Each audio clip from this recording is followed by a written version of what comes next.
We talked about, we've gone through the history of the shuttle a little bit. We're going to go into some more today. But to refresh your memory, there really were three subsystems on the shuttle that were pressing the state of the art. One was the thermal protection system, which we talked about, Tom Moser talked about. The other was the avionics system with the computers, the computer synchronized, the four computers synchronized, because as we explained, the shuttle really, the orbiter really needs a computer to fly because it is a fly-by-wire system which is statically unstable. And the other system that was pressing the state of the art was the Space Shuttle main engine. It had a high pressure, high temperature, and high performance. And so you're going to hear about that today. Now the person that's going to talk to you, many of you I'm sure heard the term rocket scientist, but you probably don't really know what that means. Well, today you're going to meet one. You're going to meet a true rocket scientist. J.R. Thompson was responsible for the design, development, test, and operation of the Space Shuttle main engine. During Apollo, J.R. had a very similar function in the design and working on the launch vehicle for the Apollo vehicle. He became director of the Marshall Space Flight Center. Then he was deputy administrator of NASA in Washington. And now he's president of Orbital Sciences. You're in for a real treat, J.R.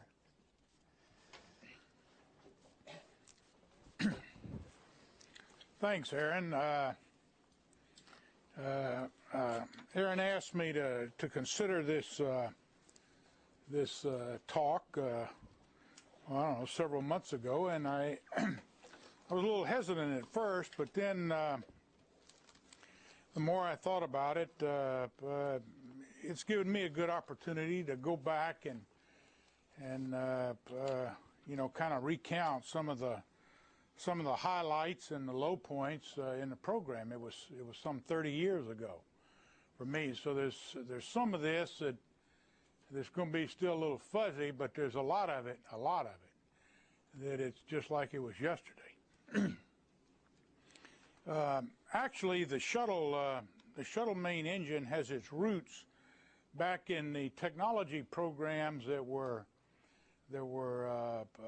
funded and came out of Apollo.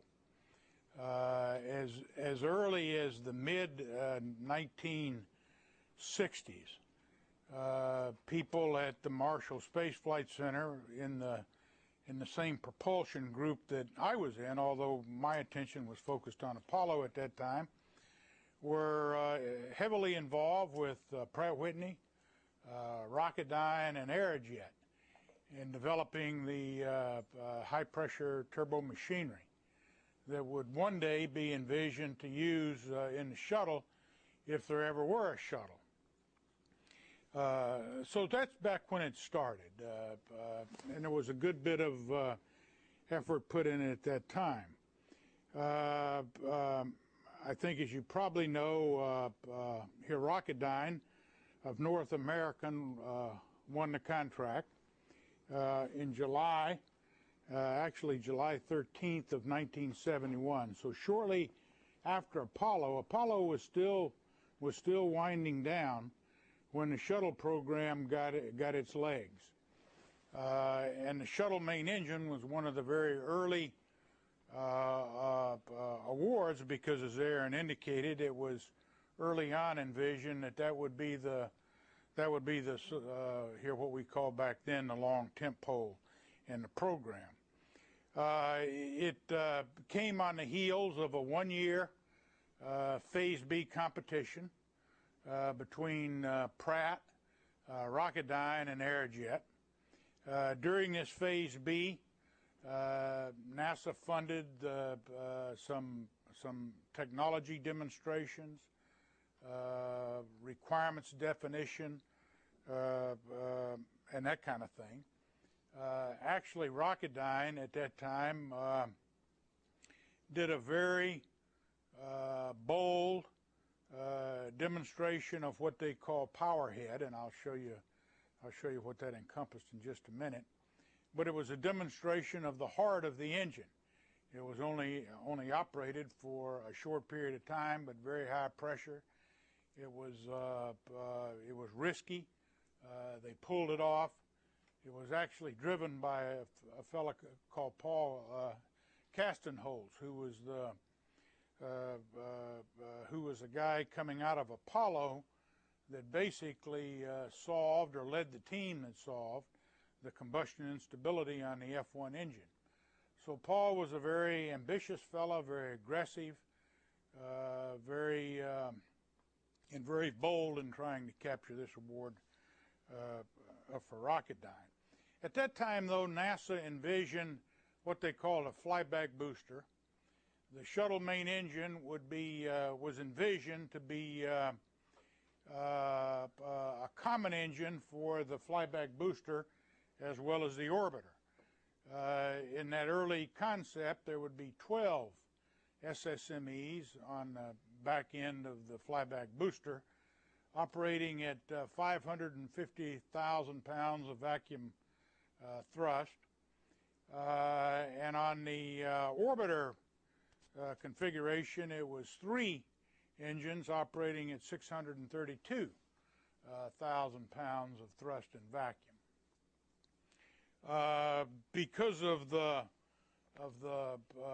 money that was forecasted at that time and that had been appropriated to date, NASA was always behind the power curve in the early phases of the program, and they never got everything they wanted. And I'm sure that Dale Myers and others that have preceded me have told you the ins and outs of why then NASA scaled back from the flyback booster to the solid rocket motors. And so at that point, the shuttle main engine was refocused at 470,000 pounds of thrust, and that was at what's called the rated power level. At that time, I think there was a full power level and an emergency power level of 109% of the rated thrust that was in the program. But I'll show you a view graph in a minute that has the specific parameters of the engine as it finally settled out. After the award, Pratt Whitney protested. It was it was a hard-fought competition. NASA had specified that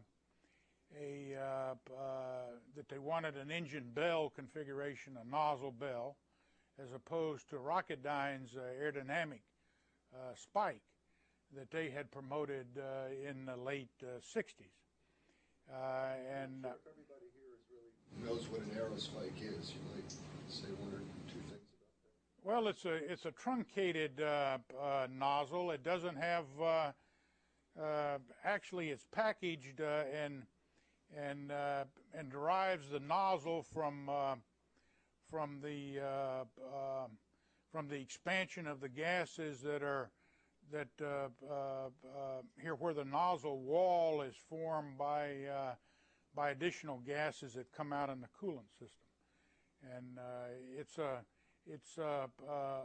very high performance, a performing engine. Its packaging is certainly an advantage, where you don't need a big boat tail, say like you would with the engine, so you're saving about 10 or 12 feet there, and the weight that goes along with that. Pratt Whitney had been focusing on the bell nozzle all the time, and frankly, those of us that were kind of on the periphery of this program and still involved in the Apollo kind of figured that Pratt had the advantage in this, because Rocketdyne was, of course, awarded the propulsion systems for the Apollo Saturn program, and it was kind of viewed as Pratt Whitney's turn. It didn't turn out that way. It was I attribute a lot of that to the good proposal, the boldness, and the demonstration program that Pratt Whitney or the Rocketdyne accomplished during the competitive period. But anyway, Pratt Whitney protested. It took about 9 months for the protest to be settled. It was settled in favor of Rocketdyne. In the meantime, Rocketdyne was allowed to continue to work with the contractors on the vehicle side, because they hadn't made the selection at that time there, so they could continue to support their work. But anyway, in 1972, it was all settled. Contract was awarded, cost plus, and as I recall, it was $200 million for the development, which was called Phase A, and $200 million for the production, which was called Phase B. And the Phase B program included, I believe, 26 production engines. I won't comment as to what the costs eventually grew to, but very substantially beyond that. Let me kind of highlight for you the characteristics of the engine. I think I mentioned the thrust levels. The rated power level was 470,000 pounds. It had the capability, if an engine was out early and you wanted to abort to orbit, to throttle the engine up to 109% of the rated thrust. That was called full power level. Early on in the program, I think it was termed emergency power level. But at the rated conditions, it accommodated or required a little over 3,000 pounds per square inch chamber pressure in the combustion chamber. The area ratio of the nozzle was 77:1. It had a very good specific impulse, about 453, 454. That compares to J2 and in Apollo of about 442, as I recall, somewhere in that range. Weight was about 7,000 pounds. Life, 7.5 hours and 55 missions. That's quite misleading, though, let me tell you. And I'll comment more on this as we go through. But it was a very it was a tough development program. Took from 72, as I mentioned, through first flight in 1981. I joined the program after Apollo and after Skylab in May of 1974, and it was torture from there until the first flight in April of 81. Early on, it was envisioned that as I mentioned, the SSME would be used for both the flyback booster and the orbiter configuration. It would use basically the same power head. You would just change out the nozzles to give you the two engine thrust levels, and so it was rather simple in that concept. Of course, that's not the way it worked out. It went to one configuration on the to service the orbiter, and so everything was optimized and focused on that.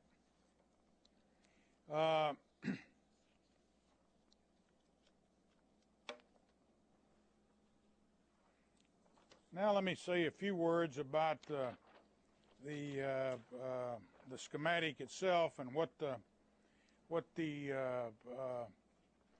the engine looked like in conceptual terms. It had two low pressure pumps, which were required to give the proper inlet pressures to both high pressure pumps to avoid cavitation. It had the two high pressure pumps, It was all fed through a common power head to a thrust chamber assembly and then into the nozzle. Here, starting on the fuel side, the fuel pump increased the pressure to about 300 pounds per square inch, and then that went into the high pressure pump on the fuel side, where the pressure was boosted to a little over 6,000 pounds per square inch. About 80% of the fuel all went to the two preburners, the fuel and the oxidizer preburner, contrasted to about 12% of the oxidizer.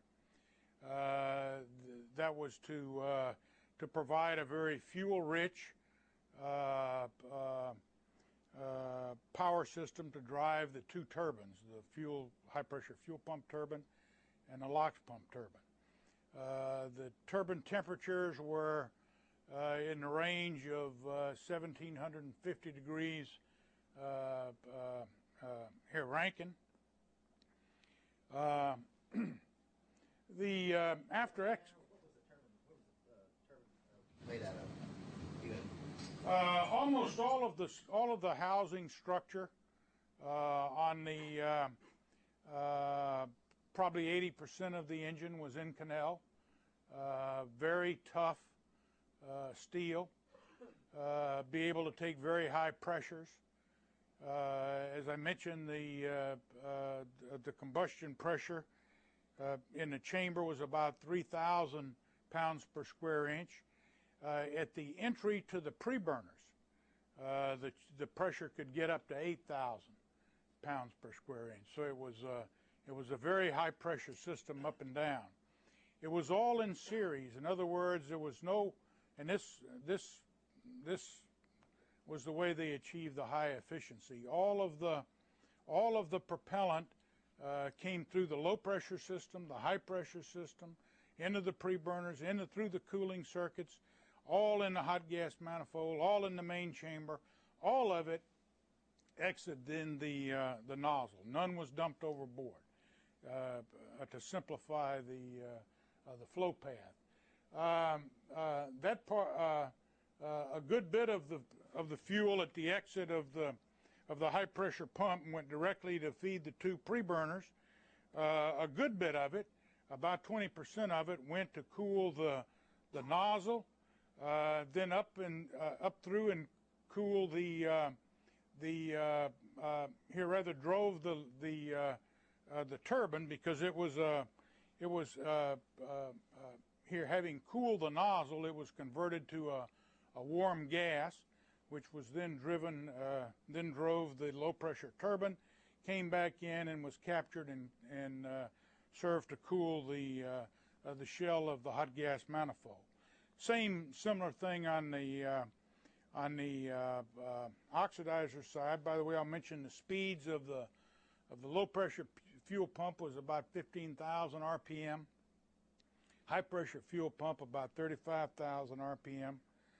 The speed of the low pressure LOX pump was 5,000 RPM, and of the high pressure oxidizer pump about 30,000 RPM.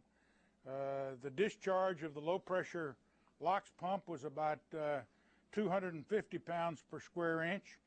Entered into to the main LOX pump, where the pressure was elevated to 4,500 pounds per square inch.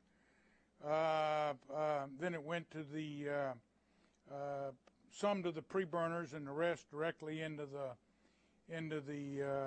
main combustion chamber. Some part of the LOX flow then was further boosted to about a little over 8,000 pounds per square inch, which fed the oxidizer into the two preburners. So it was a very efficient cycle, very high pressure cycle.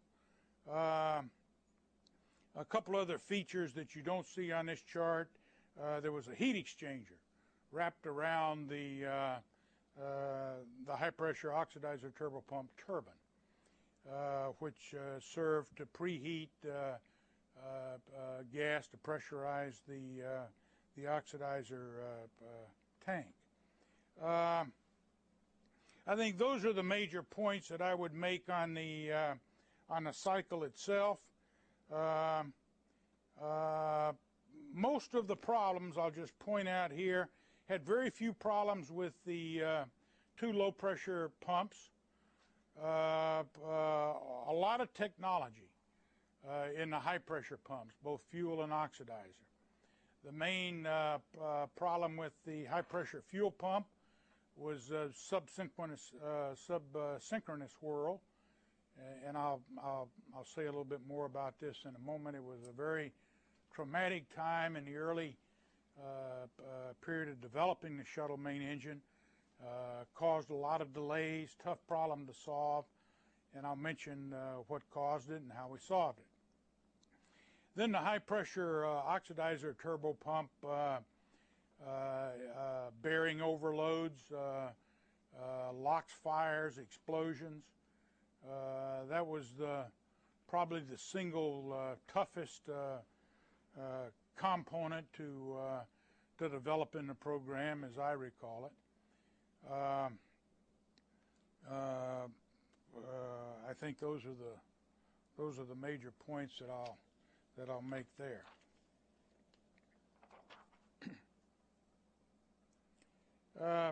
Early on, it was planned because they had such a head start in planning for the development of this program, and it was planned to be done in a very methodical way, and they had a very elaborate. When I say they, I'm talking about the people at Marshall with the people at Rocketdyne, a very elaborate system of design verification systems, where you couldn't progress to the next stage until you had passed certain testing on a valve or on a low pressure pump. And all this was envisioned to be done up at Santa Susana, which is here right out a short distance from Canoga Park up in the mountains, on some test facilities that both NASA and Rocketdyne owned up at that time, and that they were carried over from the and upgraded from the Apollo program to be done on the component facilities up there. But because of the high pressures involved, it became a very expensive undertaking, a lot of money, too much time, huge facilities, valves that were probably as big as that sidewall over here, to be able to handle these high pressures, to assist in the development of this high pressure turbo machinery. So I think it became pretty clear pretty early in the program that very methodical way of developing the engine, and that is, before we go to an engine system test, let's develop it at the component level. So we eliminate those problems. Although theoretically sounded very good, it just didn't work. The facilities were not available in time to do that, and the money was going to be exorbitant. Kind of a side story. There was a contractor, Bovie Crail, as I recall, was the name of the contractor out in Los Angeles.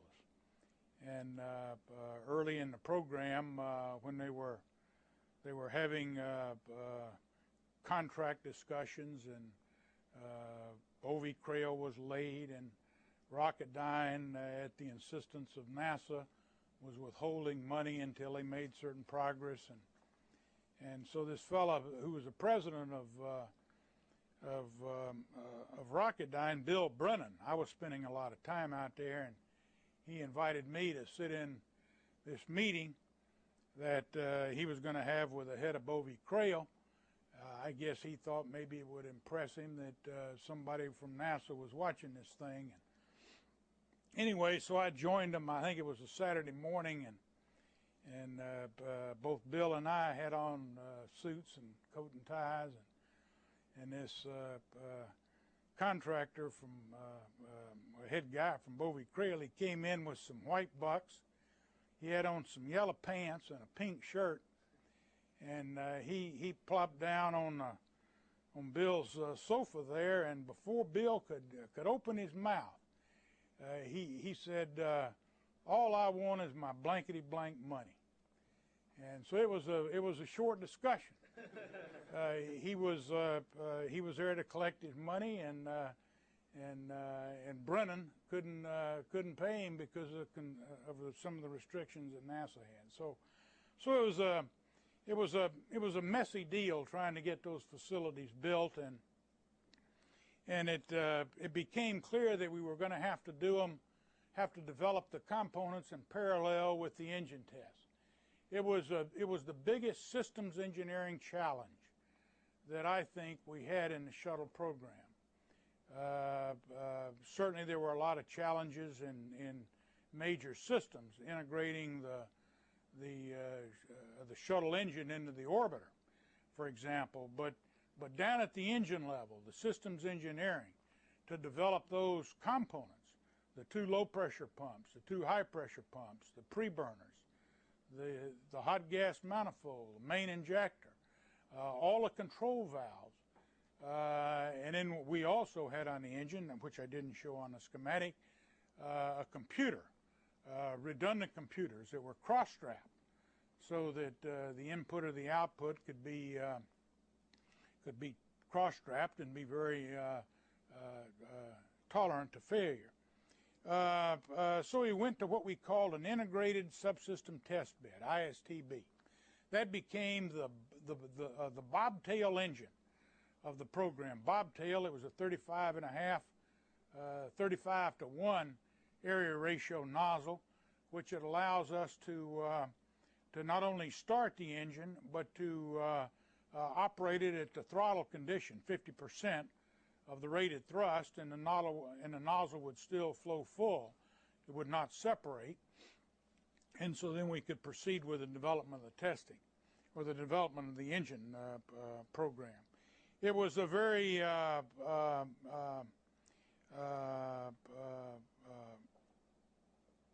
it was an efficient way to go about the program, so we didn't stall. It was tough because we had to solve the engine problems in parallel with the component problems all at the same time. And sometimes it was hard to tell which was the problem. We started our first test in May of 1975. The people, that's me there on the left, and Norm Rule, who replaced Paul Castenholz, and there in the center, and Dom Sankini, who I view to this day as the strength of the shuttle program, who, or rather the main engine, who eventually replaced Norm. A few comments on the evolution of some of the people on the contractor side. I mentioned Paul Castenholz, who to me was the key to Rocketdyne winning the program. At that time, it was, this is a personal view. I think Rocketdyne took a big sigh of relief after they won the contract, probably relaxed a little too long, got in trouble up at Santa Susana in not developing that component facility. The test control centers up there were Coke bottles were laying around, so it was not a well-disciplined operation. They had gotten lax, I guess was the best way to say it. Norm Rule came in to run the program at the request of NASA. He was had done the same job on the J2 and other programs within Rocketdyne for the Saturn program, and work with me and the other fellows at Marshall, and we appointed Dom to drive this ISTB, to help us learn how to start the engine, to how we could properly integrate a number of the components into the engine, and proved in the long run to be a very valuable tool. This chart depicts the buildup of runtime on the engine. Test seconds are plotted on the right in thousands, and the number of tests plotted on the left, and the year is shown down here. We started, as I mentioned, in 1975. We finally flew in April of 1981 on STS-1. The title, someone asked me a little earlier, that's First Manned Orbital Flight. That's what we referred to our goal back at that time. I've highlighted along the way some, I believe there are 14 major engine explosions, all of which were very traumatic in themselves. I'll show you some pictures shortly of what an engine looks like after it goes through that, and then you can extrapolate that to envision what was in the boat tail of the orbiter had it occurred in flight, and what it would have done to the flight itself. The test seconds curve is down here. You can see the long plateau of about 9 months, where a combination of learning to properly ignite the engine without over-temping the turbine blades or the turbine, other parts of the turbine, combined with what I'll call a subsynchronous whirl on the high-pressure fuel pump. Subsynchronous whirl, there's a very exotic definition of it, but it's an orbiting of the shaft within the bearings themselves, caused by a softening of that system. And you can imagine the softening is attributed to overheating of the bearings. You don't have the stiffness, and so this allows the rotor to orbit there. Vibrations get very high, and we have to shut the engine down. We couldn't get into the test, but about 2.35 seconds was the nominal time before we would encounter this very high vibration, and then have to shut the engine down. And then after that, the engine and the turbo machinery was located down at Mississippi, where we were doing the testing. You'd have to, it wasn't like you could just try it again. You had to bring it all back, replace the bearings, try to figure out what the problem was, put in some kind of a fix. We went through a number of fixes trying to stiffen the system so we could be able to tolerate and drive through. Our thought at that time was if we could ever get through this period, then we would be all right. But as it turned out, manifest itself in the engine. Pardon? What did the subsynchronous whirl manifest as favorable? Well, it manifests itself in overheating of the bearings, spalling of the bearings and their raceways. And so basically, once after you, I think turbine speeds at that time, or the speed of the rotor was probably in the 15,000 RPM before you could catch the engine and shut it down, operating for a second or a half a second with those high side loads, inadequate cooling, overheating of the bearings.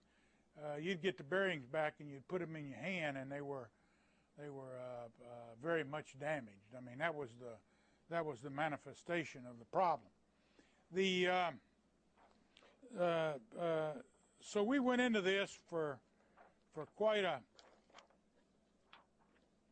period of time.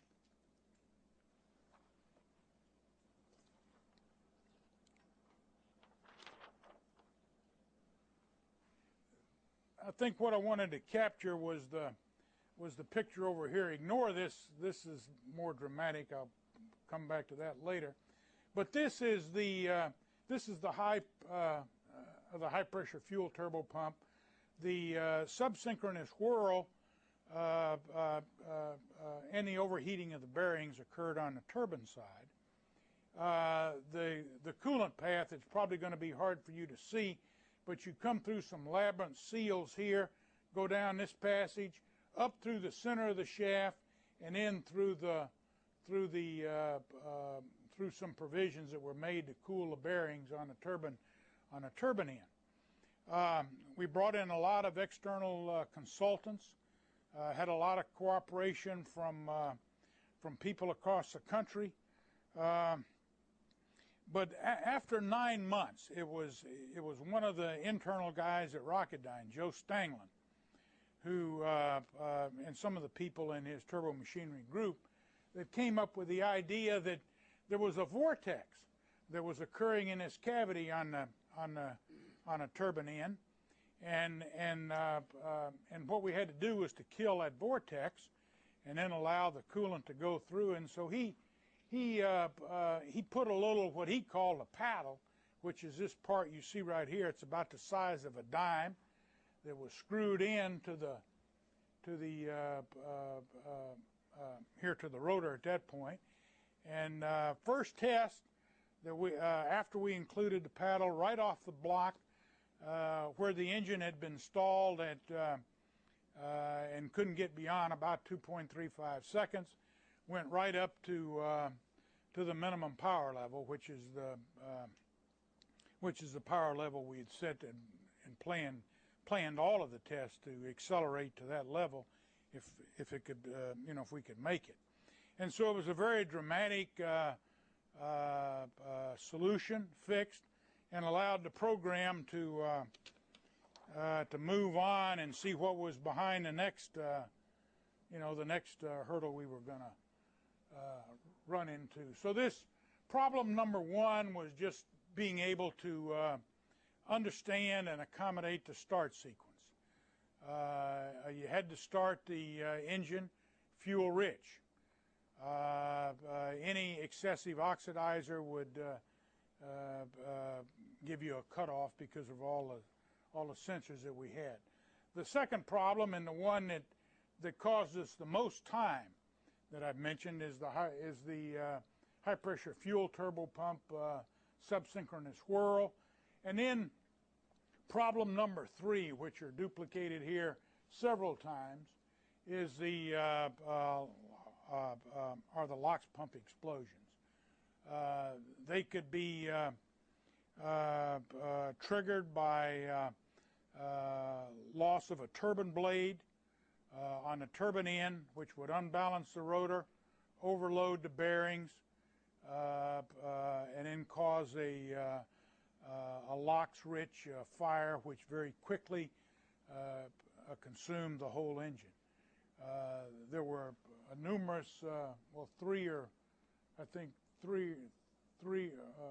four are highlighted there. We had some other problems. I've noted a fuel preburner burn through, just a structural burn through of the fuel preburner. Yes. How did you eventually solve that? Because the last failure you had was also the liquid oxygen explosion. So. Well, I'm not sure I can differentiate between the LOX pump explosions, but the late in the program, probably at that time, we had been having for a long time problems with the turbine blades, very limited life. Cracks would grow.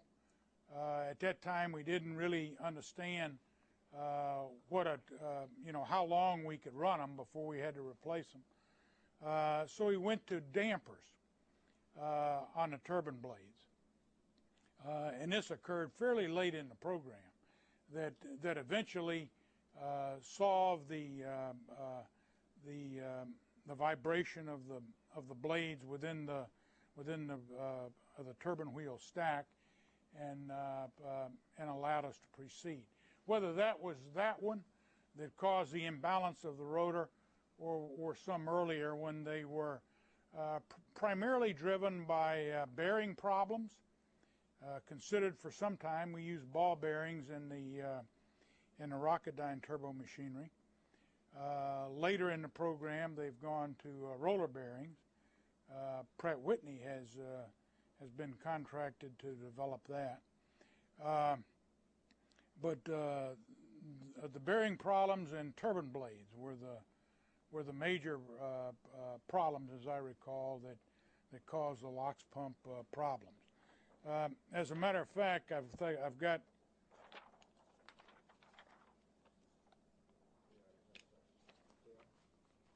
Yes. Do you think you would have had similar problems if you developed an aerospike instead of? No, the turbo machinery was going to have to be basically the same, and so no, I think the problems would. No, you'd have the same problems. The only problems that we had on the engine that were caused by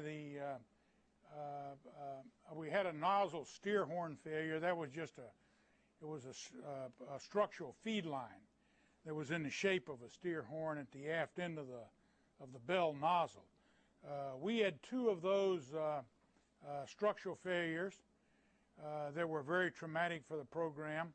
One prior to, no, they were both right here. And of course, as soon as you lose the coolant to the nozzle, you start shutting down a lot of the engine system LOX rich, which causes a fire. So certainly you would have eliminated those.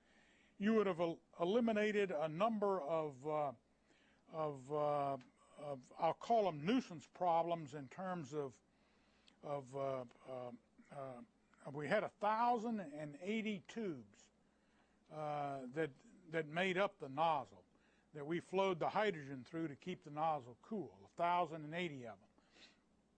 And we had a number of again, I would call them nuisance cracks or splits in those tubes that we learned to live with.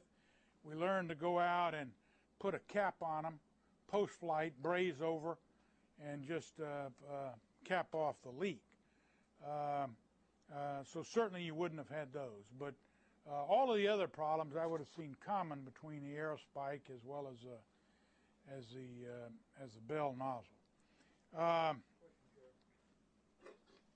In the shuttle main engine had the pressures that you mentioned, 3,000 pounds per square inch up to 8,000. Give us some feeling for just how much higher that was than the previous operational engines, and whether the pressure itself was causing a lot of these problems. Oh yes, the J2 would be chamber pressure was about 700 pounds per square inch, as I recall it. RL10, which was the first LOX hydrogen engine in the country, developed by Pratt Whitney, chamber pressure was a couple hundred pounds per square inch. So this was a real push. Was it worth it? As you look back on the engine, you've now taken to orbit over 300 of these engines in 100 flights, 3 at a time. You've had one shut down because of a sensor, a safety sensor that failed, that shut one engine down in flight and we were far enough along in the flight so that we aborted to orbit. On the other two, burned a little longer and went to orbit. But it was a very costly program. On some reflection, I'm not sure that driving the it was almost viewed in the late 60s as that's the challenge, not the shuttle engine, but the technology. I mean, let's really drive the technology, make it very efficient, very high pressure.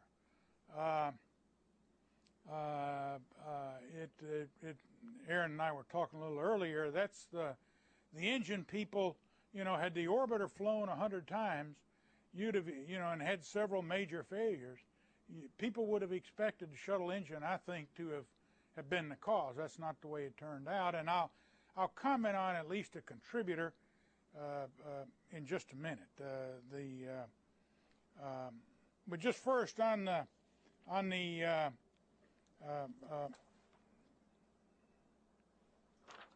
this is the aftermath of when you're in the middle of a development program. You've got you've got a lot of budget pressures. You've got the shuttle first flight date was changed several times. You got all that hanging over your head, and then you're called down or down at Mississippi and on a test stand, and you look down on the engine, and that's what it looks like. It's it's like a kick in the stomach. You got to start all over. Well, that occurred. That mental picture was in our minds 14 times in this program where you had to start over. The recovery was, typically it took about a month. We formed a team, usually within Rocketdyne and one within NASA, to go solve the problem. Probably half of the time, it was fairly evident what the problem was quickly after the test.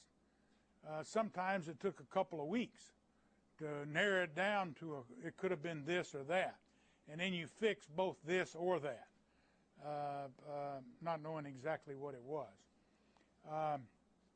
And so it was a very tedious, time-consuming.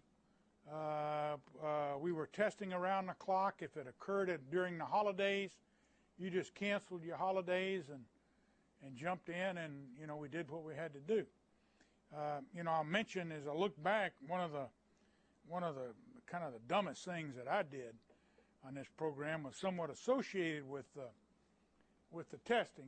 This happened to be, I think, back early on in the subsynchronous whirl days. We were changing out the turbo machinery after almost every test because we were doing the damage to the bearings that I described a little earlier.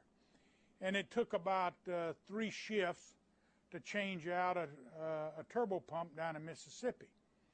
And, that was, and then it took flight time to get the turbo pump back to L.A. and then tear it down. But we had others in the meantime that we were bringing along.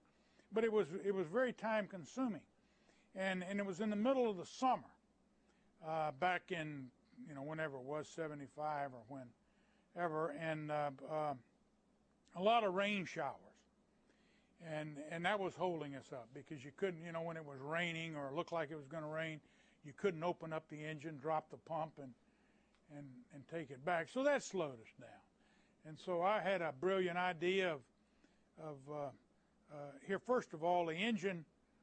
If any of you have ever been down to Mississippi on those test stands, it's on about the 5th level is the engine position, about the 5th level.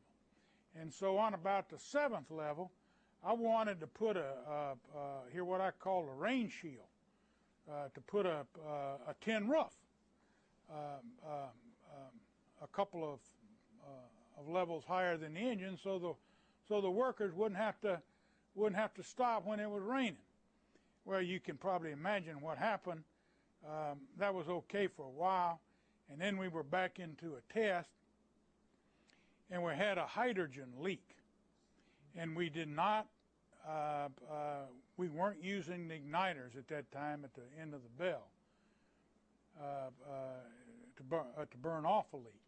So that leak just accumulated on those two stories up to that rain shield. And then when we went into the test and lit the engine off, the whole Mississippi sky, it was, there wasn't any, fuel. It was, burned all the wires, didn't damage the Inconel on the engine structure. So that was, I certainly got a lot of ribbon after that, but it was, and as I recall, it was, the test was in toward the evening. I wasn't down there at the time to see it, but was listening to the test over the phone, and the guys almost couldn't speak. I mean, the whole place went up. So it was these kind of failures. This was not a evidence of a little fuel fire. This was oxidizer, and the fuel was the metal, and so it was quite a problem for us.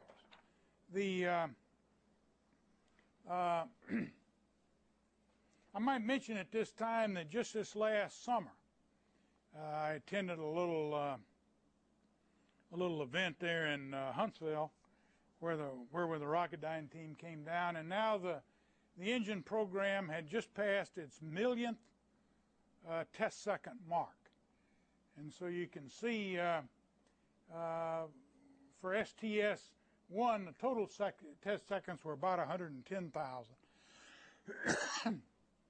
A little over half of that, 65,000, almost 70,000, at the rated conditions, the conditions you flew it at, and so it's gone up by about a factor of 10 in the meantime.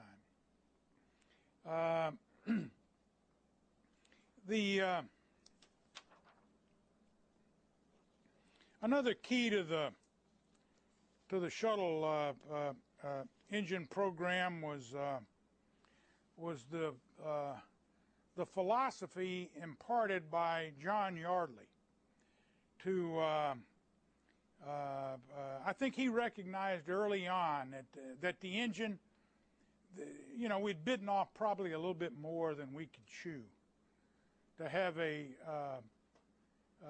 engine that you could solve the problems of where you put the bearings in there, you ran them for, the earlier view graph I had said 55 starts, you ran them for 5 starts, and they came out in pristine condition. That wasn't going to happen.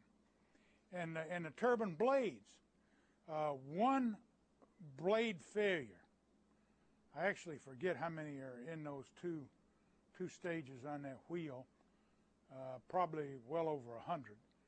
But one would offset or offload the balance on that rotor, so then you would overload the bearings going at the high speed of the 35,000 RPMs and would fail it. So the turbine blades were you just could not tolerate a failure.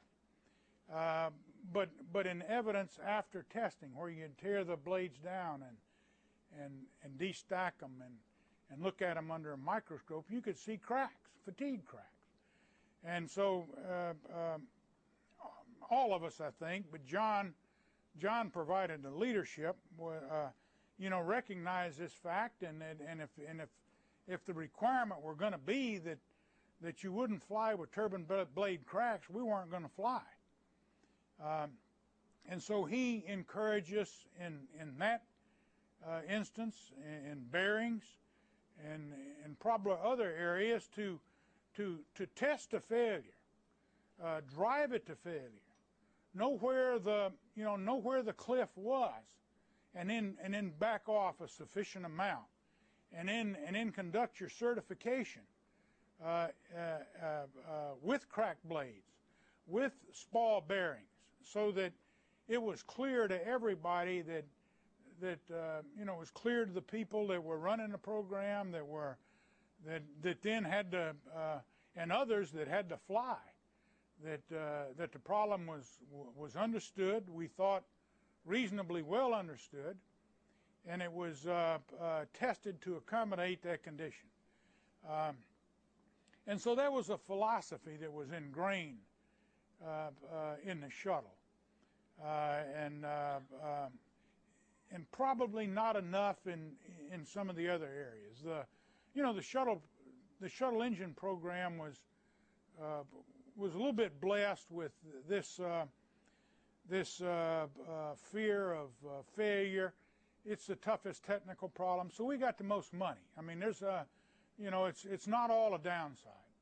So we got the money to provide the test depth that provided the insight to the shuttle managers that could make the call as to when we were ready to go. The squeaky wheel gets oil. I contrast that with maybe the famous O-rings on the booster. That was a problem that was kind of observed. A few tests were run, but not enough to, not to failure. It wasn't ever tested to failure on the ground. It was tested so you could see that the O-rings were split, maybe, but not to see, to be staring at a picture like that as to what's going to happen when that O-ring gives and very quickly can burn through. And I could, the other example I would make is a tank, and this is the most frustrating to me because early on we all saw some of that foam come off, but not in the size pieces that the shuttle program saw 3 flights before Columbia. I mean, that was a piece of foam about this size. It came straight down the vehicle. It made a small dent in the aft skirt of the solid rocket boosters that were subsequently recovered. But that should have been an eye opener that piece of foam doesn't always have to go straight down the side of that vehicle. It could get out in the slipstream and hit a wing or something. So that type of testing was never done. It was never done. Whereas on the engine program, I mean, there were a number of flaws that were accommodated and we felt comfortable with. Now you go and read the Challenger report. You read the Columbia report, and they will almost tell you that NASA became comfortable with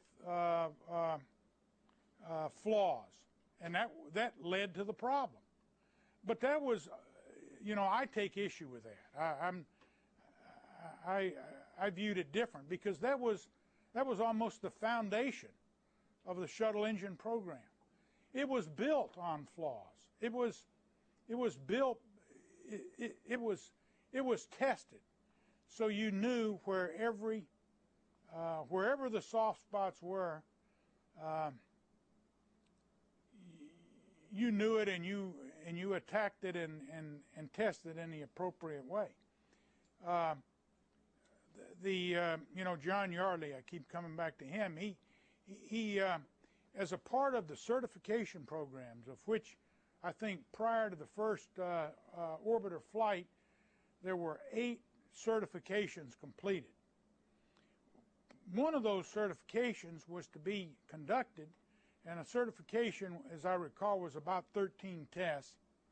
One was abort to orbit, which was 623 seconds, and a nominal shuttle test or missions 520 seconds, I think. And then an RTLS, return to launch site, is 820-something seconds. So it had a mix of those in there. So the engine, it had some FPL, full power level. So it was tested at all of the limits. But in some of those certifications, we had to go into the test with cracked turbine blades. We started the test with a known crack. You know, we knew by analysis what its growth rate was that we had judged from other tests. And so we planted blades that did that. We did the same thing with bearings. One time both Dom Sanchini and I were, trying to get the most in every test. So we put cracked blades and small balls in, combined them all in a test. Now Yardy didn't mean that. He didn't want to go that far. But there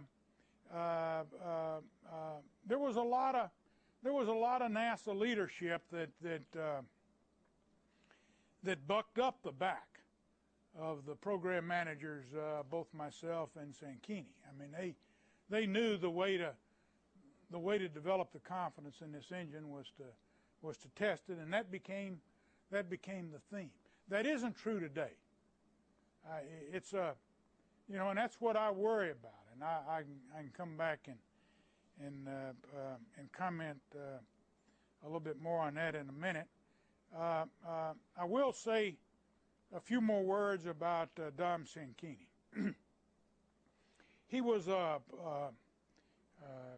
He passed away about 15 years ago, probably in his early 60s. Was the deputy program manager on the F1 engine to Paul Castenholz.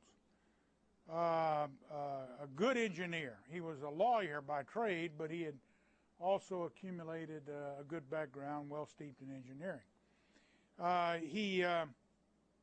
Hard driver. He thrived on failures because he saw a failure as that's when you're on the steepest part of the learning curve.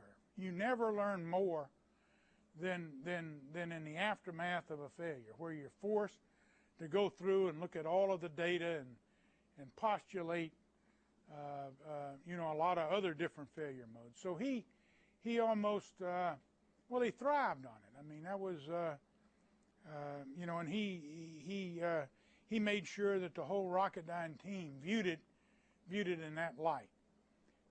So he was a real strength to the program. I want to allow a little bit of time for some discussion. A few minutes ago, I alluded to the fact, but that's not the case now. The shuttle engine is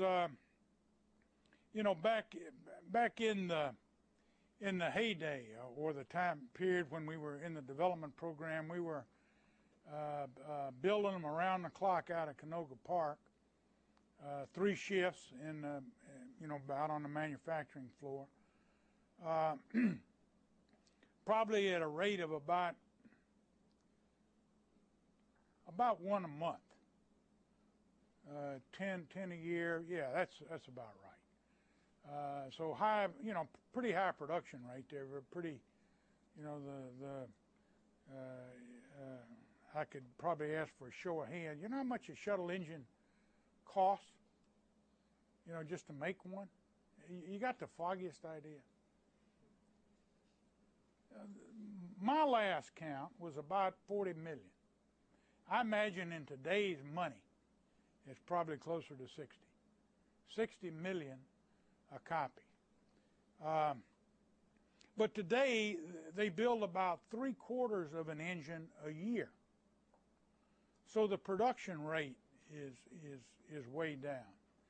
They test, aside from a lot of the terrible consequence of the 2 hurricanes down at Slidell, they're not testing any right now. But even prior to this time, the testing was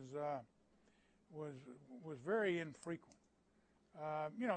That's to save money, you don't get that much out of it, and that's the Achilles heel, I view, of the shuttle program. if you're not gonna do it right, whether you can't afford to do it right, or you have other ambitions, you want to do something else in the space program or within NASA, you probably ought to stop it, because it's gonna be the next failure if you don't treat it right. Today you've got the shuttle program. Back when the engine started, it's a little over almost 3.5 decades old. That's at a minimum two generational changes in a lot of small businesses that support the shuttle program, and so you're going to lose a lot of the knowledge when you have the turnover of these generational changes, and little things. I'll tell you the other. You look back, and one of the major disappointments to me and area or traumatic times in the program was back in late 70s, when we were building the first 3 engines that would power Columbia on STS-1. When we were building those engines, we had a mix-up of well wire in the Canoga plant.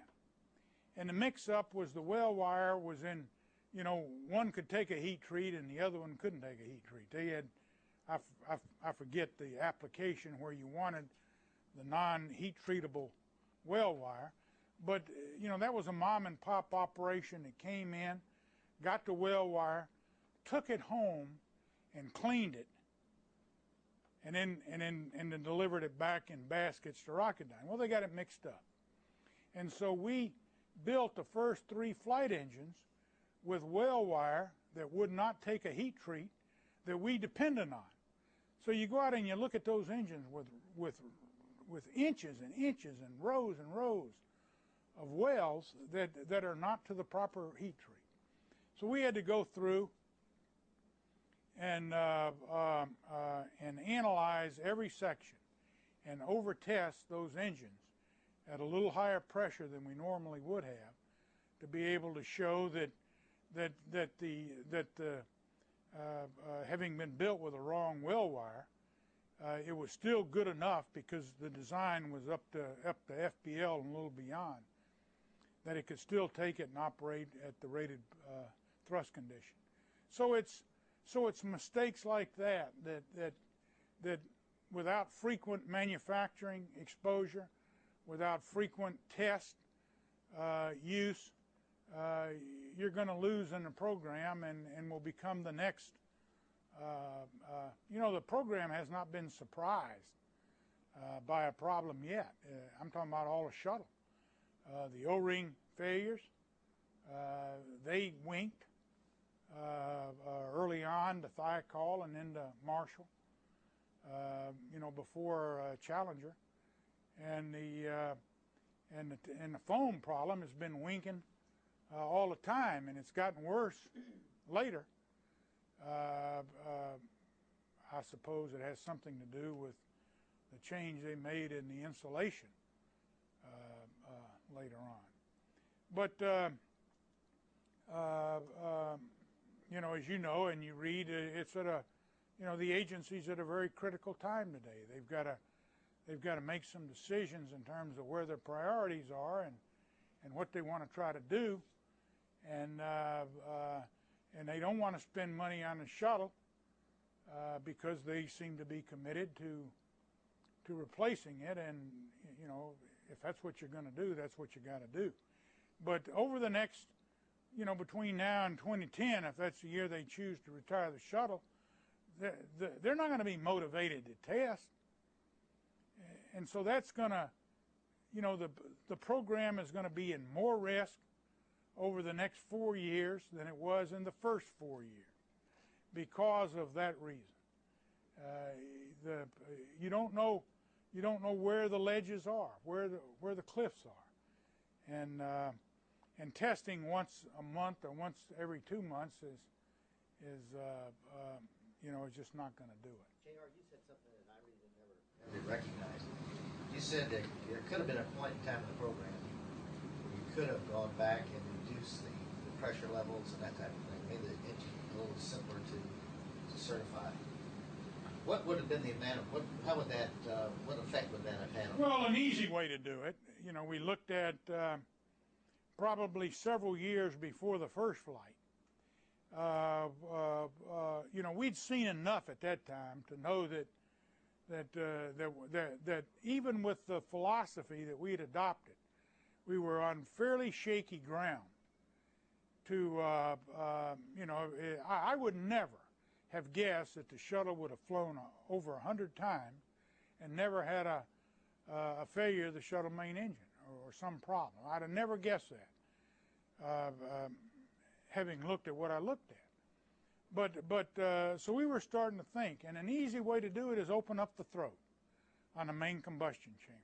If you open up the throat, you relax the pressures up and down the turbine system, the pre-burners, the pump requirements, and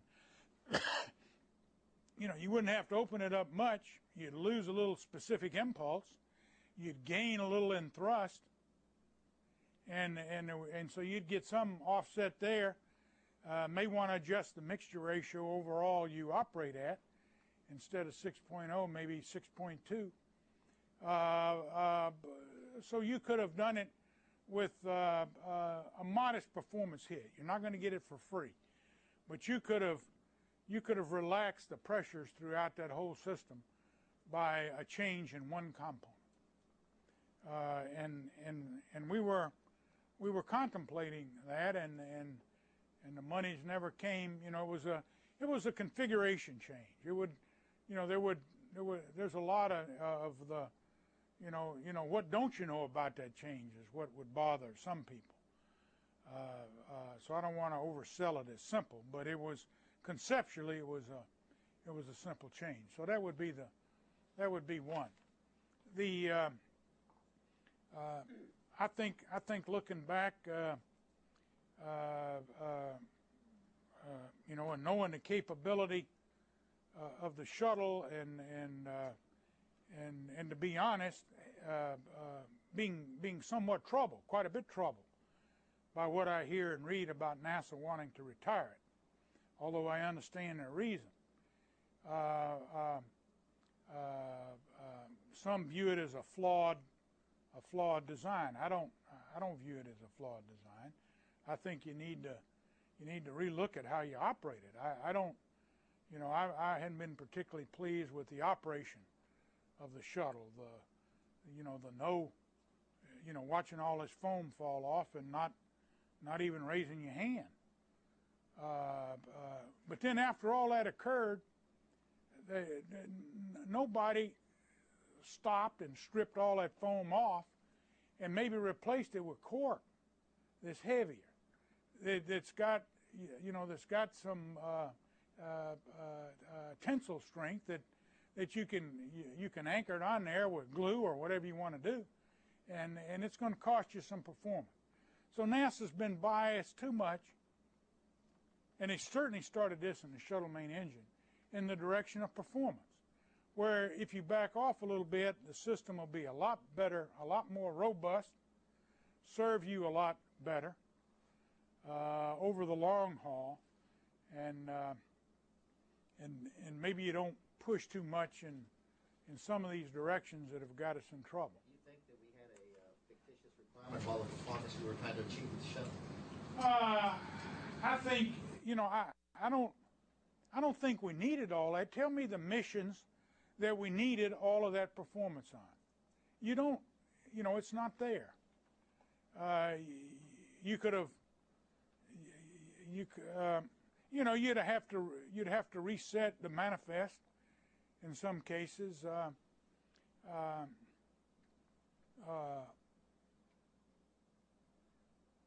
Well, speaking for the one element that I know the most about, the shuttle engine, you if you folks were to undertake a job okay, what would I do different? They're talking about using the shuttle engine on this heavy lift launch vehicle for an upper stage, cryogenic upper stage engine. I'd open that throat up, look hard at that. Rocketdyne knows how to do that. They've done it. We just haven't incorporated it. A relaxo, although men aren't envisioned to be on that, you're still going to be a lot better off. I tell you a problem that you're going to have with the vacuum start or at upper stage start is that start sequence. This start sequence is very, very sensitive, and you're probably going to have to go to Tullahoma to get in some kind of a vacuum system to demonstrate that. That's going to be expensive in itself. But yes, I would, Aaron. I think probably across the board we set the bar higher than we really needed to, and it cost us in money, and it's also cost us in margin that we don't have that we wish we had.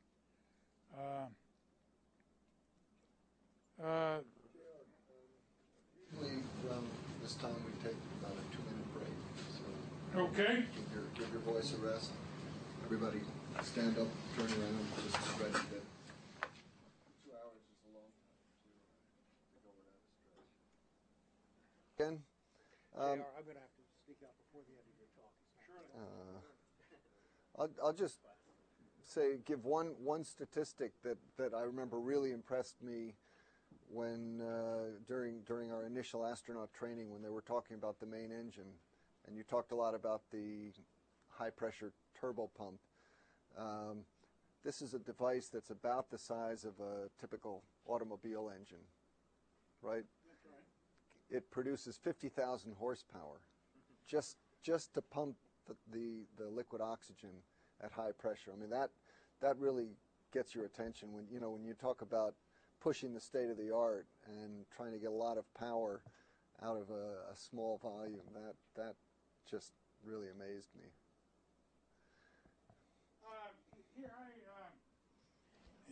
As was indicated, I think I'd like to here just make a couple more remarks and then maybe open it up for some discussion and in terms of points that I haven't covered that are on your mind or other questions that you'd like to ask. Just kind of in summary, if I look back on the program, I think there were two main keys to that were paramount to the success that the shuttle engine enjoyed and is enjoying through its track record today. One was a decision to use this ISTB to get away from the serial component test and then the systems test to try to combine it and do a systems engineering job on the thing from day one. In other words, that was key to me. It might have been a little extra pain, but saved a lot of time and a lot of money. And I'm not sure we could have done it the other way anyway. And the other one, which may be a little bit more important, but just as important, and that was the philosophy in the program of test to failure. Know where the failures are. And certainly, if you look at that earlier chart, we had plenty of data points. I mean, we'd encountered a number of them. Some of them 3 or 4 times. So maybe in some cases we were slow learners, but there were a number of there wasn't just one problem with that high pressure LOX turbo pump. I think I'd be remiss if I didn't acknowledge some of the people as viewed from the engine that made major contributions to the shuttle, not just the engine now, but the shuttle. In the Rocketdyne, I've mentioned Dom Sanchini a couple of times. Bob Biggs, who's been there since day one and has done all of the test planning and is a key. He is the systems engineer on the SSME.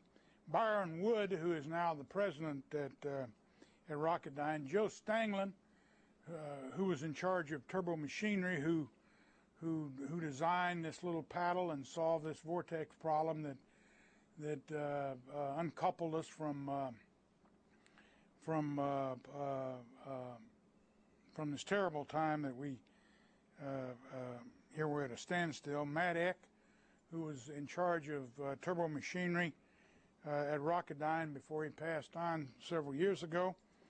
And then within NASA, I've mentioned John Yardley.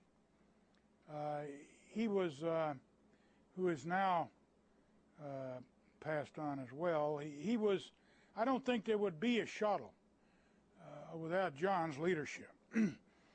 Bob Thompson, who you might get an opportunity to hear a little bit later. I think he was a driving force in the shuttle. Bob Lindstrom, who was my boss for some time. Chris Kraft, who I understand you'll hear or have heard. Certainly Aaron.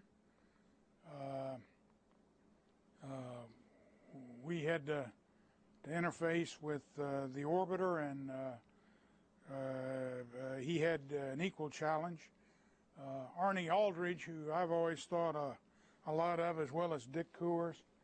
And then I'll mention Bill Lucas, who was the director at Marshall, and George Hardy, both of whom got caught up in a later controversy on Challenger.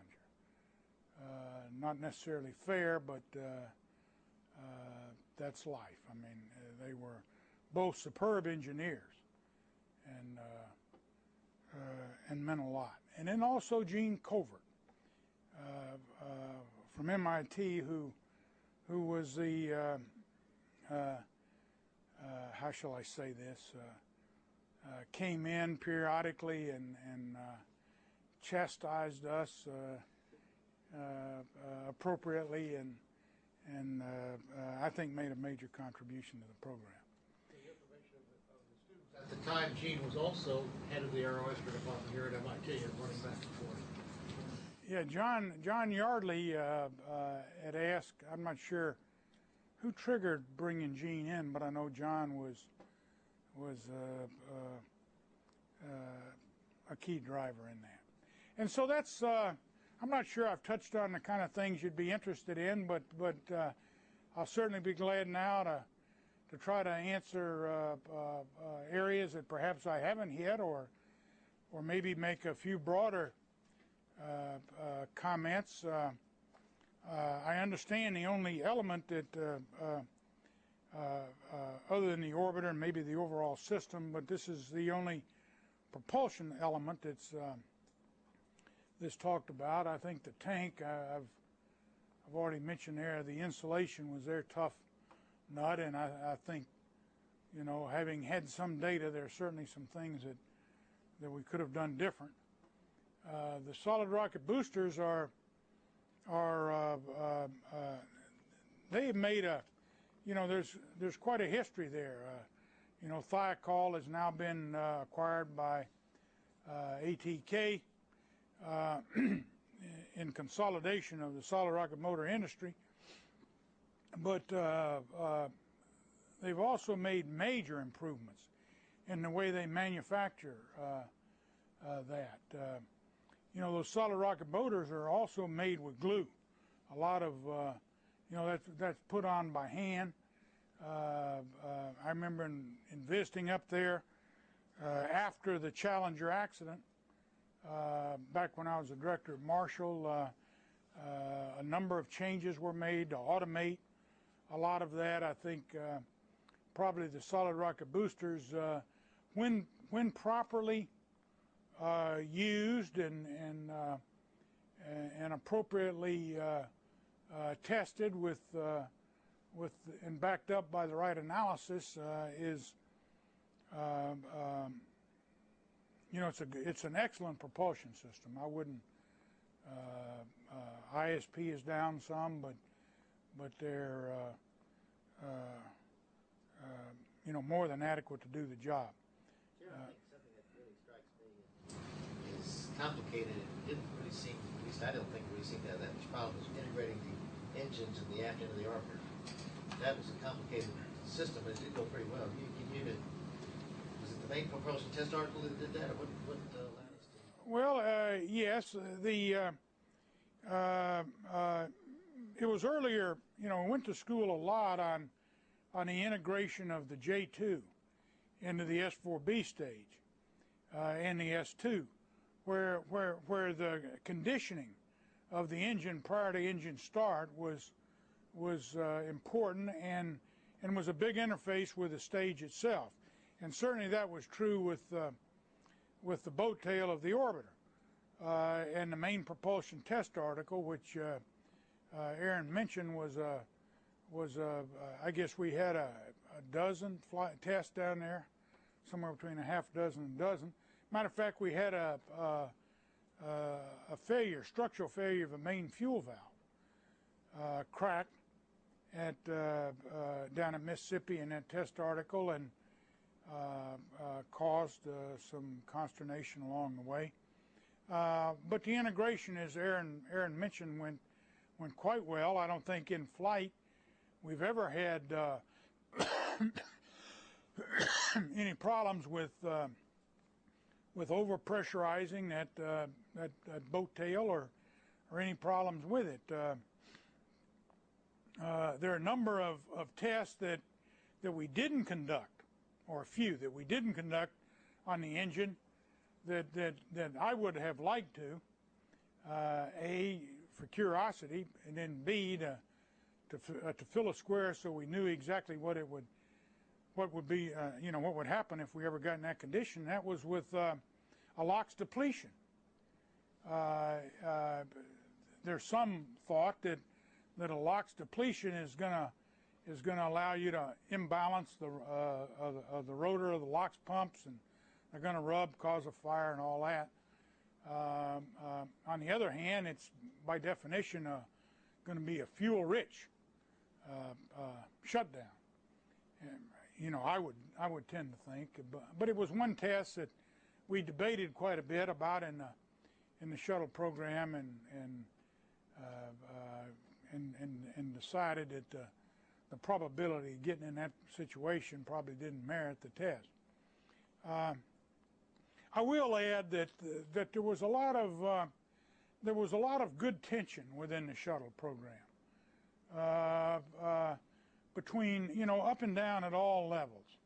I thought the whole management team was relative cohesive, but there was good tension. I mean, it was, you know, we got the best out of everybody and arrived at the best answer by the balance that we had between the institutional managers. I mentioned the contribution, I think, that Chris Kraft made and Bill Lucas. I'd also add early on Rocco Petrone, and then the program managers, the John Yardleys and Bob Thompsons and Arnie Aldridges, and in the so-called level 3, which Aaron and I were. I guess you were 2. But I think it was a well-balanced management structure, and I'm not sure you have that today. Today, for whatever reason, the program has gotten in an operational mindset. Center directors are more viewed to keep the grass cut at the centers and that kind of thing. So you don't have that tension. Who's going to hold, you know, who's holding the program people in check? I see that missing. There, you know, I always felt that there was another institutional side that had my hands cuffed at the right time. And so I think as NASA goes forward, and maybe some of you folks that are going to have careers in the industry, you ought to make sure that you're surrounded by good people, and that you're surrounded by a good system. I mean, a good system that pulls you up at the right time or calls you in check at the right time. You know, whatever you do. You know, whether it's going back to the moon or Mars, or maybe in retrospect, flying a shuttle a little bit more. So let me slow down and stop a minute now and see if there are any other areas that y'all would like to cover. Yes? We've talked in the past a lot about the slow kind of turnaround on the shuttle, and part of that has been attributed to having to remove the engines, and I'm not sure if it's overhauling them, but basically, you know, taking them partly apart and looking at it and examining them. I was wondering if that was part of the original plan, or what kind of changed the efficiency of that turnaround time. You know, what caused it to change and slow down in the original plan? Well, the original plan, you know, was for 55 missions on an engine, but that was, you know, that just didn't materialize at all once we saw what we had. I don't know what today's life on a set of bearings are, but it's a handful of missions. So you've got to tear down both of the high pressure pumps and replace the bearing. Same on turbine blades.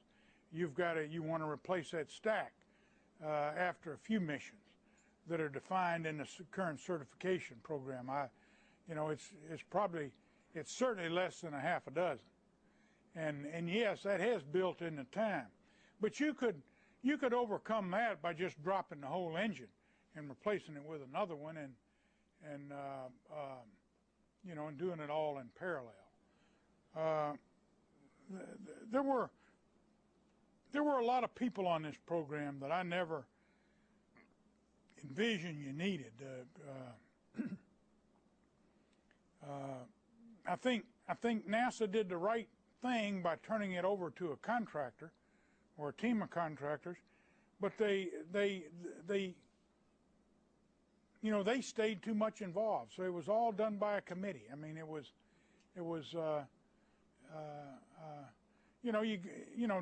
I don't want to pick on Columbia, but who was in charge? Who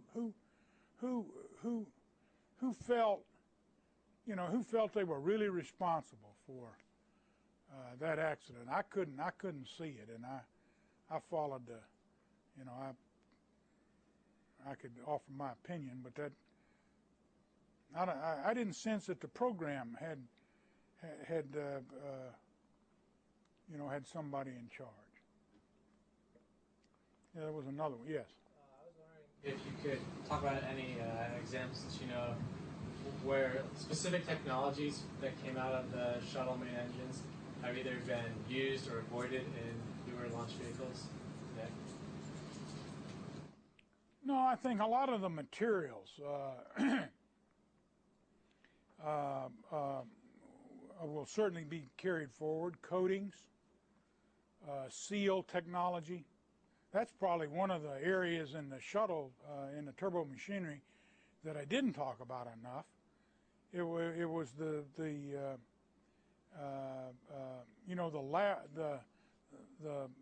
number of seals on those shafts that are very critical to the operation, and there was a lot of technology advancement made in the development of the SSME on seals.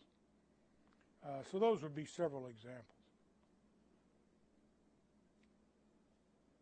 Yes. I was wondering if there was much discussion before the project started on the risks of going from 700 psi operating pressure, which seems like was the current standard, to something like 3,000.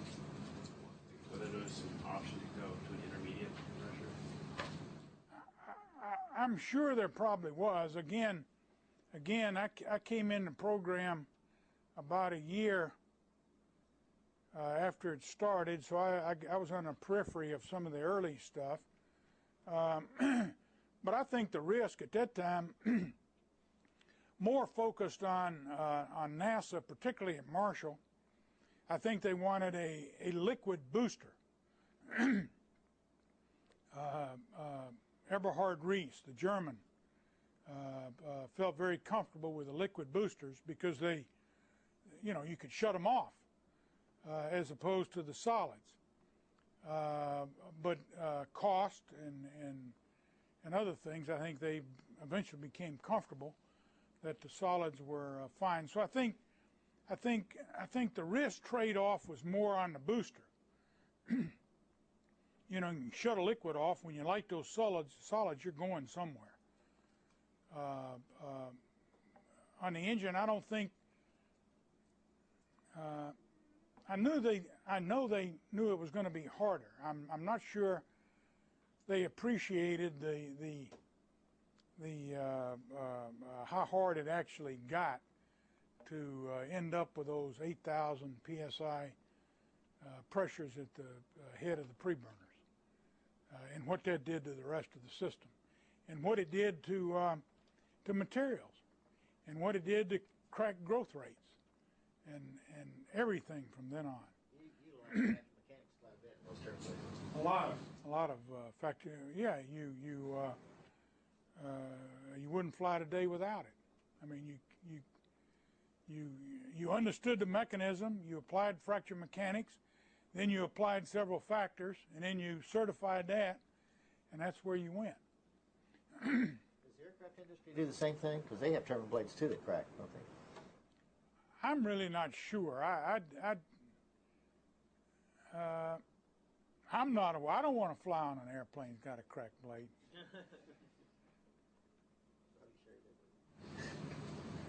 JR, you talked about the lack of testing nowadays compared to at the beginning of the program. To what extent does the fact that, I mean, after every flight they take the engines out and they bore scope them, they look at that. I mean, does that to some extent constitute continual testing?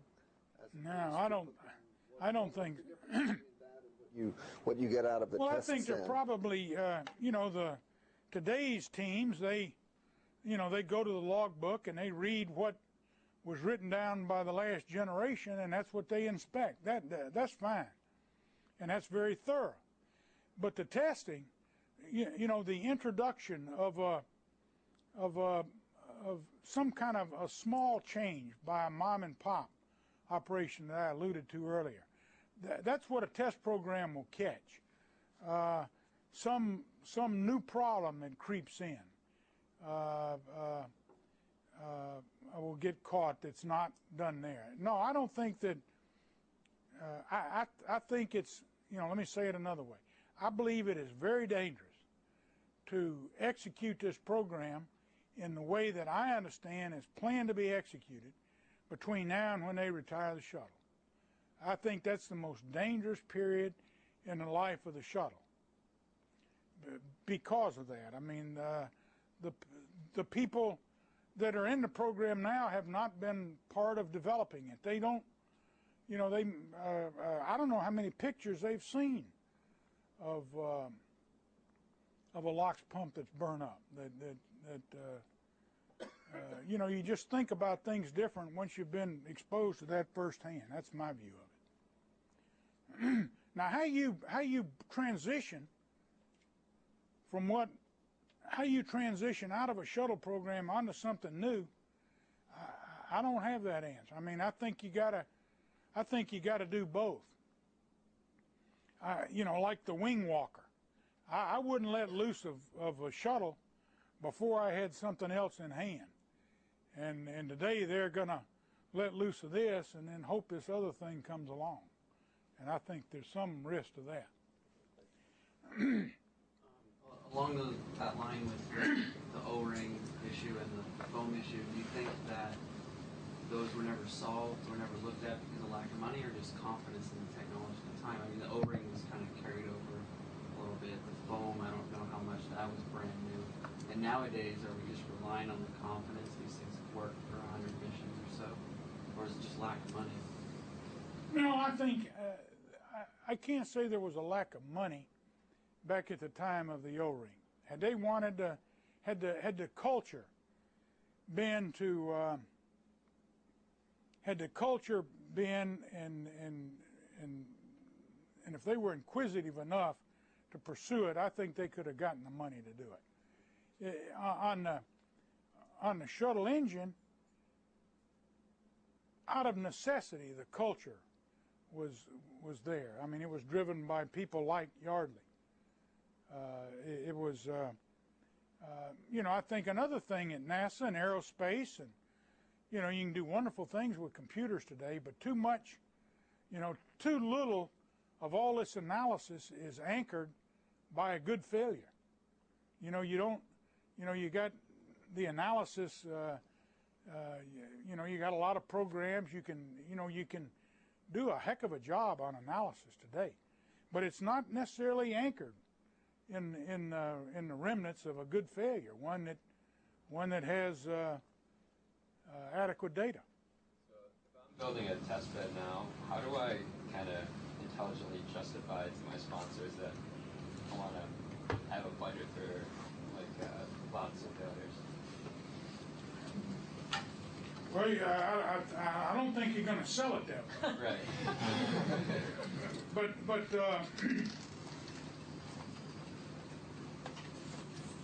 well, let me, you know, I think it's got to, you know, I think your sponsor, whoever, has got to have a good appreciation of how far you're going to be pushing the technology.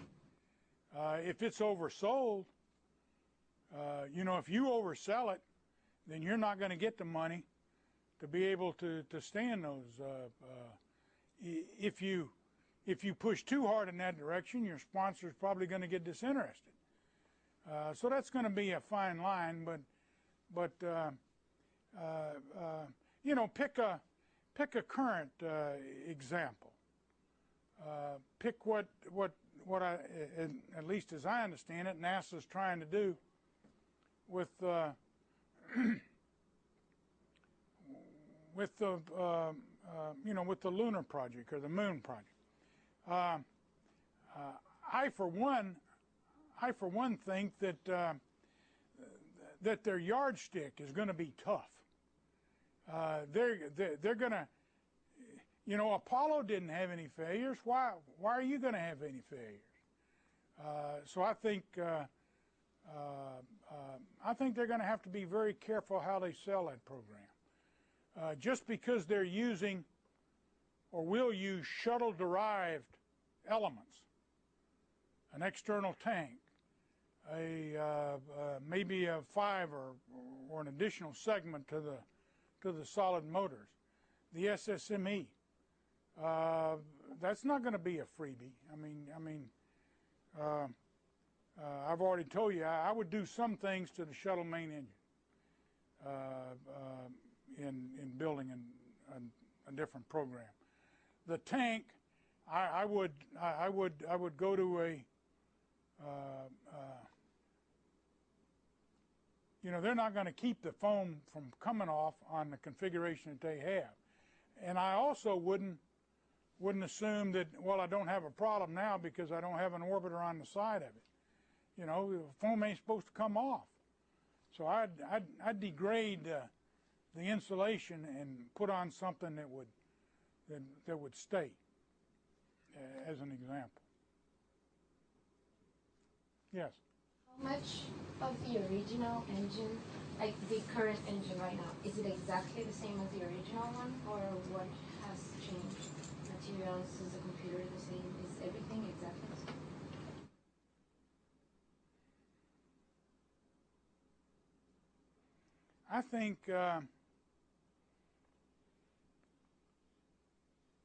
I think it is the same.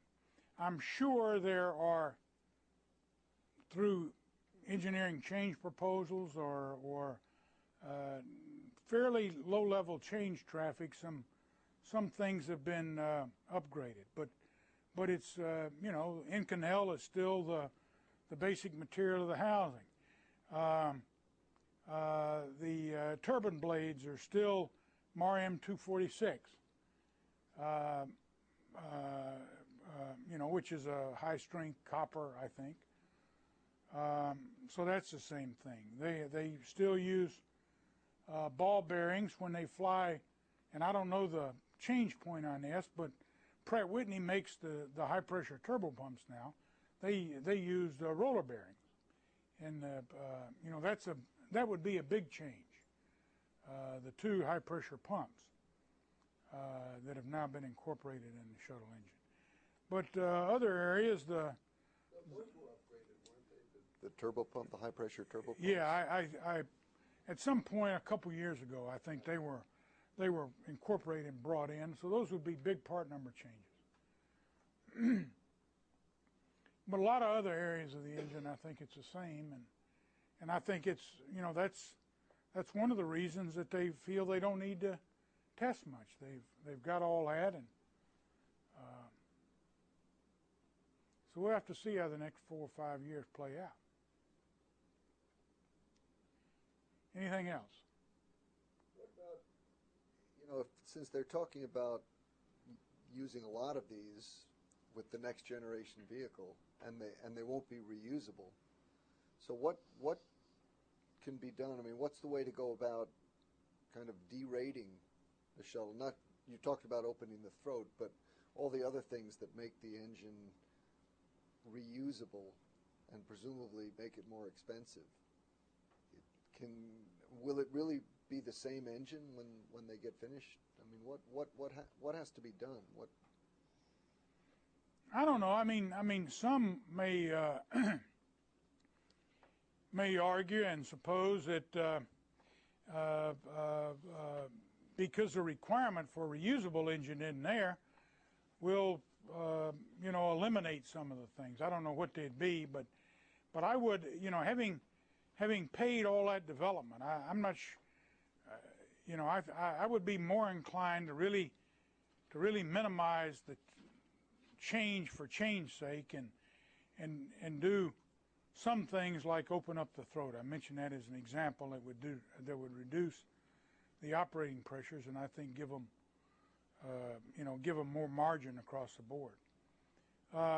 You know, on a tank, I'd go to an insulation system that's going to be a little less efficient. You're going to have more boil off, weigh a lot more, but something that you know, doesn't give you other problems. Gerald, let me ask a question that was asked of me and I couldn't answer it early. Did we ever look at putting the insulation internal to the external tank rather than outside? I'm not aware that it was looked at, or you know, somebody along the way, I suspect could have. No, I'm not aware of what it was, of what it would have been.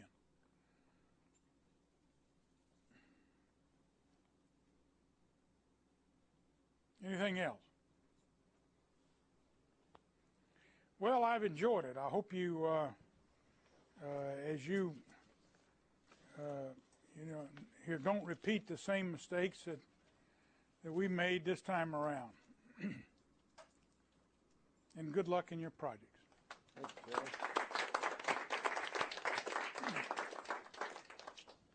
I'm going to just take the last 3 minutes. JR referred to the fact that we only had one engine shut down in the whole history of the program, and that was due to a sensor. Just to give you a sense of what goes into the operation of this system, it was always recognized that you know, you have sensors looking at the temperatures, and the idea is that if anything starts to go wrong with the engine, you want to shut it down now before the thing blows up, because we can lose one engine and have an intact abort, but if the engine blows up and takes the whole boat tail with it, you're not going to get back. So generally you fly with there's a little switch in the cockpit which enables the ability of the sensors to shut down the engines, and you fly with that on. But the problem is, if you lose one engine and you get into an abort mode, now, at least for the first part of that abort mode, if you lose a second engine, now with only one engine remaining, you can't complete an intact abort. So what the crew does, if you lose an engine, you take that switch and you disable the automatic shutdown. Well, what happened was they were a few minutes into the launch. The sensor started to go off scale. The engine was shut down, but they were far enough into the launch that they can actually do an abort to orbit. They took the engine switch to disable, normal procedure. When they got a little further along, so that they were in what they would be able, a little further on, I forget the exact details, but they took the switch back to enable. But the main engine flight controller on the ground noticed that the sensor in one of the other engines was also starting to go off scale, and if that was allowed, it would basically take down a second engine. That would have put them in a single engine, what we would have called an intact transatlantic abort, but by that time they were too far to land in the normal abort site, and they would have ended up landing somewhere in Africa, I think, in the dark. I mean, it would have been a really bad situation. And so the flight controller was sharp enough to tell the flight director, we've got another bad sensor, tell the crew to take the switch to inhibit. Luckily, the flight director had his background was in the propulsion system. He knew exactly what the flight controller was talking about. They called it up to the crew, they took it, and so the second engine did not shut down, and in fact they made it into orbit and they managed to complete the mission. But these are decisions which have to be made in split seconds. In fact, the flight controller who made that call was given a special award from NASA. And you really have to know these systems inside out, and that's of course why we have so many simulations where they run those sorts of failure cases, so that people are able to make these decisions very quickly in real time. And that basically saved the shuttle and the crew from potentially a really, really bad situation. Yeah. Is the deorbit burn done by the main engines? No, they're done by the OMS. Now, once the main engines shut down, they are, you've dropped the tank, so you don't have any more propellant. And we have had, there have been a few, I think 4 engine shutdowns on the pad. You start the engines about 6 seconds before T0. That gives them enough time to come up to full operating performance so that you can check out that they're okay. It also gives remember we talked about the twang because of the asymmetric thrust, gives you enough time for the orbiter to tilt forward and then come back. And then when you're vertical, that's when you fire the engines. I've got some pictures of this. At one class, I'll show you some slow motion pictures of the launch. You can see all that. We've had 4 pad shutdowns. Of those, 2 were due to real problems with the engine and 2 were due to instrumentation problems. So, it's always a problem of how much instrumentation do you put in, how much do you trust it. And I know Aaron's made the point on several occasions of if you put an abort system in for the crew, is that going to be triggered automatically or does it have to be manual? You certainly don't want to get shot off the end of a good working rocket just because your sensors have told you that something wrong is happening. So there's a lot of interesting engineering decisions to be made with that. Okay, end of class. We'll see you on Thursday. And thanks again to JR.